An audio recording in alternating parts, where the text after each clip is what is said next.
Hello everyone, it's Shaini's creation. তো এখন আমরা রেডি হয়ে নিয়েছি আর এখন আমরা যাব আমাদের বড় ঠাম্মাদের বাড়ি, কারণ কাল আছে আমাদের। এর আগের ব্লগে তোমরা দেখতেই পেরেছো আদিত্রির অন্নপ্রাশন হয়েছিল ঘরোয়াভাবে, তো সেটাই আবার বড় করে হবে। সেই কারণে আমরা আজ বেরিয়ে পড়েছি, যেহেতু কাল দুপুরের মধ্যে অনুষ্ঠান হবে। তো সেই কারণে এখান দিয়ে যাওয়াটা খুবই প্রবলেম হয়ে যাবে, আর তার মধ্যে ট্রেনেরও এখন কিছু গণ্ডগোল চলছে। সেই কারণে আমরা আজ বিকেল বেরিয়ে পড়েছি। তো চলো আগে বেরোই, তারপর দেখা হবে। বাই।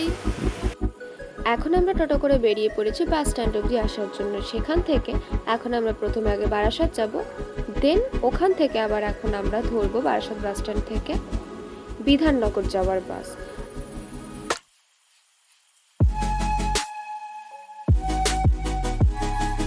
প্রায় অনেকটাই রাত হয়ে যাওয়ার কারণে বাস স্ট্যান্ডটাও বেশ অনেকটাই ফাঁকা ছিল, কিন্তু বাসে ওঠার পর মনে হলো যে সেরকম একটা রাত হয়নি, কারণ বাসে অত্যন্ত পরিমাণে ভিড় ছিল। এই হলো আমার ভাই, মামার ছেলে। মামাদের আসার কথা ছিল, তবে কিছু সমস্যার জন্য মামারা আসতে পারেনি, শুধু ভাই এসেছে। তো দেন আমরা যথারীতি একটা ফাঁকা বাস পেয়ে গেছে, আর এখন আমরা বসেও পড়েছি শুধু বাসটা ছাড়ার অপেক্ষা।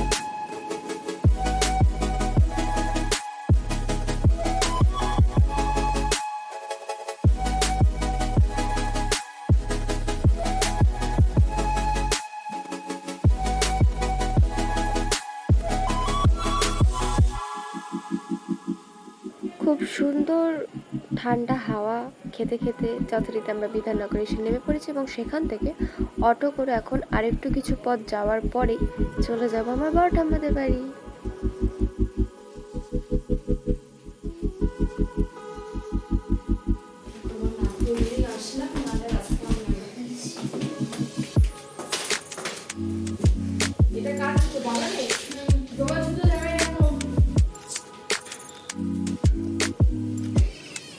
Hello, high.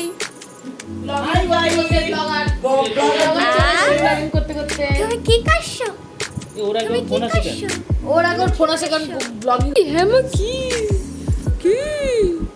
বাবা আজকে খুব ব্যস্ত।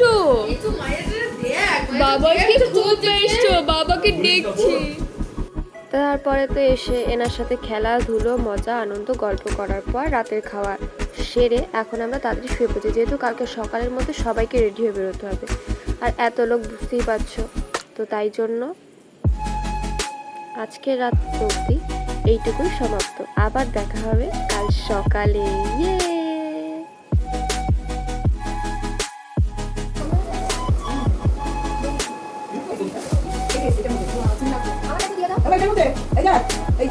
সকাল সকাল যেহেতু সবাই ব্যস্ত, তাই সেই ব্যস্ততার মধ্যে আমি আর আমার ভাই একটু আমাদের পেট পুজো করে নিলাম।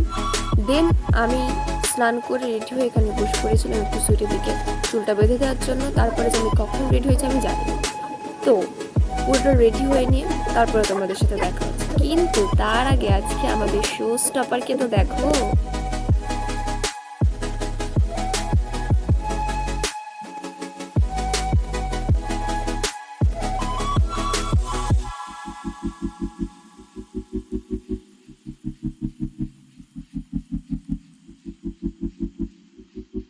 বাড়ির সবাই চলে গেছিলো, ছিলাম শুধু আমি, মা আর ঠাম্মা, আর সেই ফাঁকে এনাকে সাজানো চলছিল দেখো।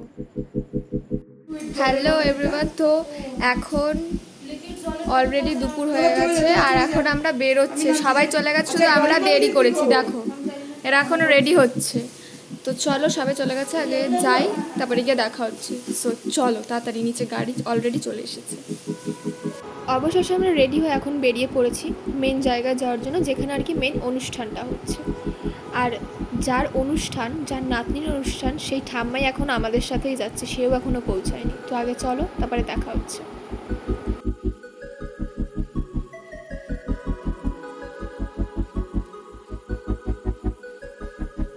অ্যাট লাস্ট আমরা এসে পৌঁছালাম, আর গেটে ঢুকতে না ঢুকতেই কি সুন্দর একটা ছবি দেখেই মনটা ভরে গেল। তো চলো আগে উপরে যাই।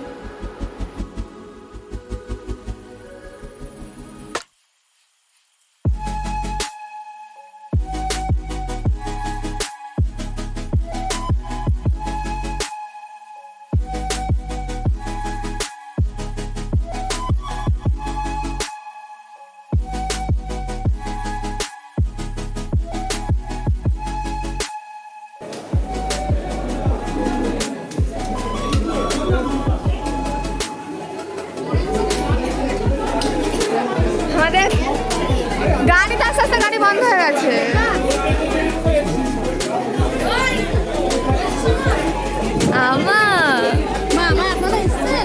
এরপর এখানে কিছু কাকার অফিসের কলিগ এবং বসদের সাথে কিছু ছবি তুললো। তারপরে আমরা তো আমাদের খাওয়া দাওয়া ব্যস্ত ছিলাম। আর এখন চলো দেখিয়ে আসি একটু, দুপুর যেহেতু হয়ে গেছে তো খাবার পেট পুজো তো সবাই করবে, তো সেইখানের ভিড়টা জাস্ট দেখো, ও মাই গড।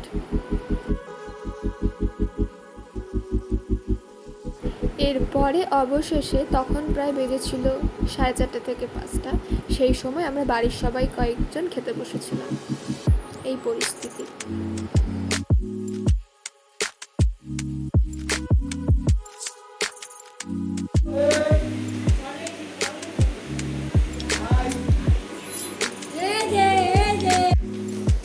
এরকম তিরিং বিরিং করে নামার কিছুই নেই, যদিও বা।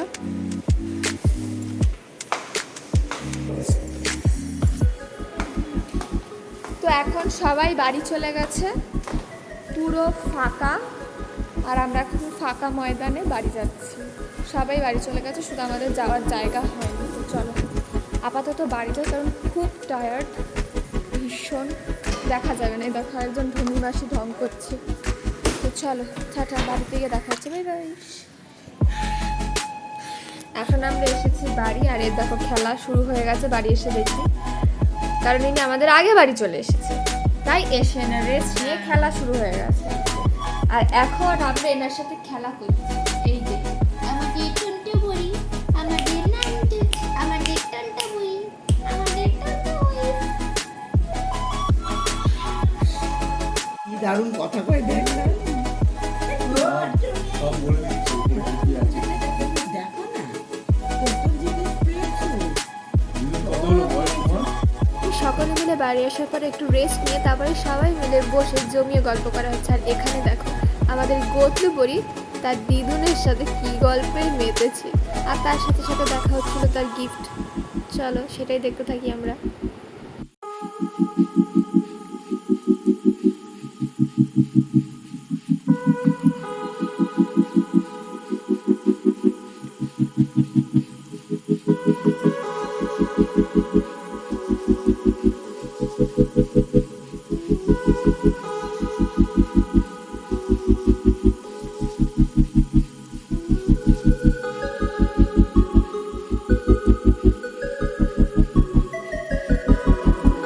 গোতলুপুরির পাওয়া গিফট দেখে তারপরে মজা হাসি ঠাট্টা করে এইভাবে বিকেলটা খুব দারুণ কাটলো। তো দেখা হবে নেক্সট কোনো ব্লগে। সবাই ভালো